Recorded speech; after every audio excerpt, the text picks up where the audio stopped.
Antarctica এটি পৃথিবীর সবচেয়ে ঠান্ডা বাতাসযুক্ত শুষ্কতম স্থান। এটি এমন একটি জায়গা যা মানুষের অনেকটা নাগালের বাইরে। তারপরেও মানুষ বিভিন্ন প্রয়োজনে ওখানে যাতায়াত করে।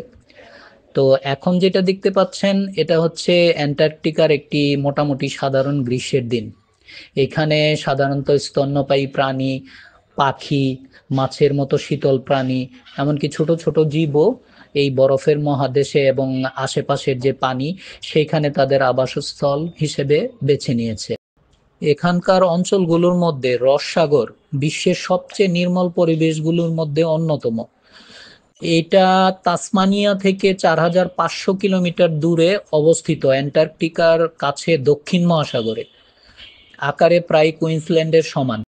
বিভিন্ন ধরনের প্রাণীর মধ্যে রয়েছে বিশ্বের এডিলি পেঙ্গুইন, সম্রাট পেঙ্গুইন এবং বড় তিমি, যা এখানকার নীল তিমির প্রজনন ক্ষেত্র হিসেবে বিবেচিত।